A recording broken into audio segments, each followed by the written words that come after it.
Pierpaolo Messina, Marabino. We have been putting this wine almost every year. There is a wine from Pierpaolo in our wine club. There's a strong relationship. We have been growing together. I've been speaking about this wine over and over. There are 3 beautiful videos. He also speaks a bit of English, and I'll repeat where we are: extreme south of Italy, the higher hill of Contrada Buonivini, south of Sicily, not so far from Noto. And it's the only hill that is able to see both seas, Ionio and Tirreno.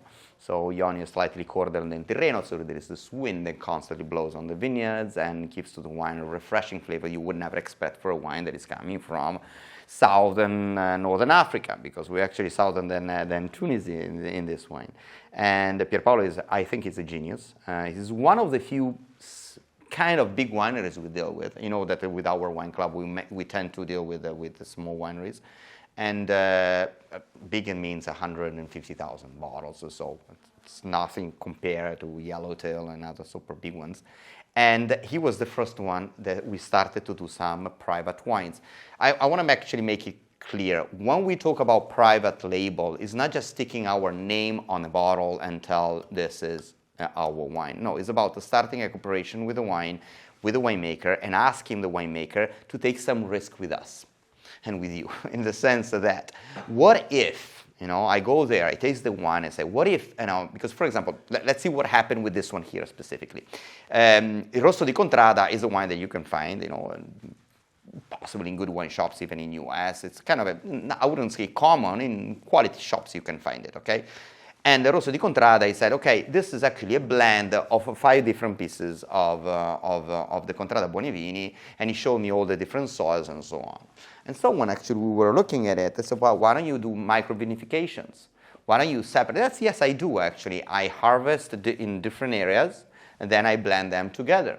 Then we tasted the wine in the stainless steel vasks, and I actually noticed that there was a huge difference.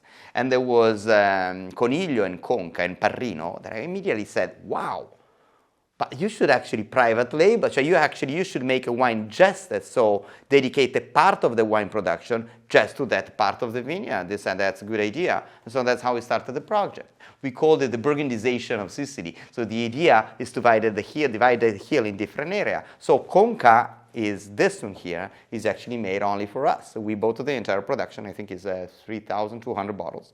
Some of them for the wine club and some other for the wine by the glass and the restaurant. So you're actually having a wine that is a selection of our palate. You might not like it, but that's a different story.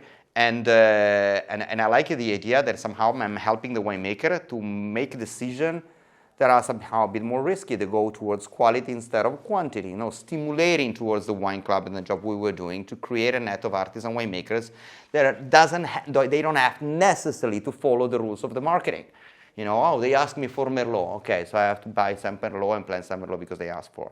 When we taste it, the idea is to have this wine that is a nice spicy flavor, and it doesn't have that kind of fat alcoholic perception that some Sicilian, Southeast Sicilian wines has.